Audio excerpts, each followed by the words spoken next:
ज़ोमैटो हर order पर discount देता है, फ्री डिलीवरी देता है, फिर भी लॉस मेकिंग कंपनी होने के बाद भी सर्वाइव कैसे कर रहा है? आज हम ज़ोमैटो को एड्स नहीं, उसके रियल बिज़नेस मॉडल को समझेंगे, बिना हाइप के, बिना फेक ज्ञान के।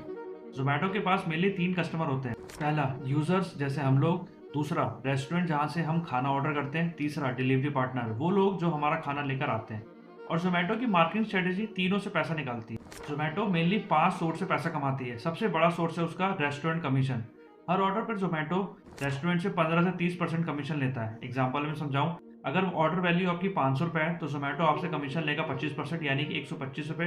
तो रेस्टोरेंट को कितने मिले? रेस्टोरेंट को मिलेंगे ₹375। इसलिए जो छोटे रेस्टोरेंट होते हैं, वो ये बोलते हैं कि ज़ोमैटो हमारा प्रॉफिट खा जाता है। और दूसरा सबसे बड़ा सोर्स है इनबिल्ट हिडन मार्केटिंग। आप जब ऐप खोलते हो तो ऊपर रिकमेंडेड या प्रोमोटेड रेस्टोरेंट्स के नेम दिखते हैं, वो रैंडम नहीं होते। रेस्टोरेंट ज़ोमैटो को पैसे देते हैं जिससे वो अपने रेस्टोरेंट को ऐप में टॉप पोजीशन पर ला सकें और सर्च रिजल्ट में उनका रेस्टोरेंट दिख सके। ये काइंड ऑफ गूगल एड जैसा मॉडल होता है, बस ये सिर्फ फूड के लिए होता है। और तीसरा सोर्स है Zomato gold membership strategy. Gold का असली गोल फ्री डिलीवरी नहीं है, रियल गोल है कस्टमर को रिपीट एडिक्ट बनाना और एवरेज ऑर्डर को बढ़ाना। अगर मैं डेटा रिलेटेड सच्चाई की बात करूं तो गोल्ड यूजर नॉर्मल यूजर से 2 गुना ज़्यादा ऑर्डर करते हैं क्योंकि गोल्ड पर डिस्काउंट ज़्यादा मिलता है।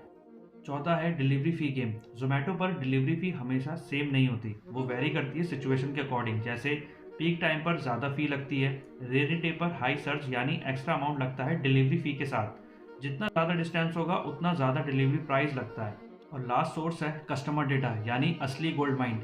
रियल गेम तो यहाँ शुरू होता है भाई। ज़ोमैटो जानता है आप फ्राइडे को पिज़्ज़ा मंगवाते हो, संडे को बिरयानी, सैलरी के बाद महंगा ऑर्डर करते हो, मंथ एंड पे सस्ता फूड मंगवाते हो। इस डेटा से प्राइस डिसाइड होती है, डिस्काउंट डिसाइड होता है, डिलीवरी फी भी डिसाइड होती है।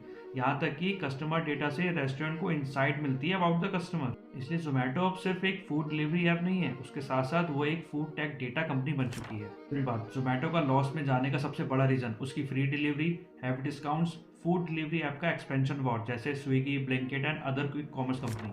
जोमेटो का लॉस का मतलब कंपनी डूब रही है का सिग्नल नहीं है, ये सिग्नल है कंपनी मार्केट पे कब्जा कर रही है। तो जोमेटो की मार्केटिंग स्ट्रेटजी बहुत सिंपल है। फर्स्ट, रेस्टोरेंट को डिपेंडेंट बनाना। सेकंड, यूजर को डिस्काउंट का हैबिट बनाना। थर्ड, डेटा कलेक्ट करके प्राइस कंट्रोल करना। जब लोग सोचना ही बंद कर दें और सीधा जोमेटो खोल दें, तो वही है रियल मार्केटिंग स्ट्रेटजी। एंड में बस मैं इतना ही कहना चाहूँगा, जोमेटो कोई दूध का धुला ब्रांड नहीं है, पर हाँ, ये मार्केटिंग गेम बहुत स्मार्टली प्ले करता है।